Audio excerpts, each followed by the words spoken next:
ഒരുപാട് പിമ്പിൾസ് വന്ന് ബുദ്ധിമുട്ടുന്നവരാണോ നിങ്ങൾ? അതുപോലെ എനിക്കും ഭയങ്കര പിമ്പിൾസും ഫേസിൽ ഭയങ്കര ഇറിറ്റേഷൻ, ചൊറിച്ചിൽ വരെയൊക്കെ വന്നിട്ടുണ്ട്. അങ്ങനെ എൻ്റെ ഒരു ഫ്രണ്ടാണ് പറഞ്ഞു തന്നേ ഈ ഒരു ജെല്ല് തേച്ചാൽ മതി ഫേസിലുള്ള പിമ്പിൾസ് എല്ലാം മാറുമെന്ന്. അങ്ങനെ 1 മാസം എടുത്തപ്പോഴത്തേക്കുമാണ് എനിക്ക് ഇങ്ങനെ ഒരു ചേഞ്ച് വന്നത്. ഓരോ ചേഞ്ച് വരുമ്പോഴത്തേക്കും ഞാൻ ഫോട്ടോ എടുത്ത് വെച്ചിരുന്നു. അപ്പോൾ നിങ്ങൾക്ക് കാണാൻ സാധിക്കുന്നല്ലോ എൻ്റെ ഫേസിലെ പിമ്പിൾസ് എല്ലാം മാറി എത്രത്തോളം ക്ലിയർ ആയെന്ന്. എന്നിട്ട് ചെറിയ ഗ്ലോയും വന്നായിരുന്നു. എൻ്റെ ഫ്രണ്ട് പറഞ്ഞു തന്ന പിമ്പിൾസ് മാറാനുള്ള ജെൽ ഇതാണ്, ക്ലെൻമി സ്കിൻ എന്ന് പറയും.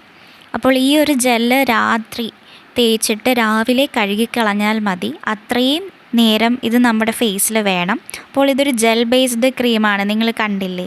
അപ്പോൾ ഇത് തേച്ചിട്ട് കടന്നാൽ മതി. ഒരുപാട് റെമഡീസൊക്കെ ഞാൻ ട്രൈ ചെയ്തായിരുന്നു. അപ്പോൾ അതൊന്നും എനിക്ക് വർക്കൗട്ട് ആവുന്നില്ലായിരുന്നു. അപ്പോൾ ഈ ഒരു ജെല്ലാണ് എൻ്റെ ഫേസ് ക്ലിയർ ആക്കിയത്. ലിങ്ക് ഞാൻ ഡിസ്ക്രിപ്ഷൻ കൊടുത്തിട്ടുണ്ട്.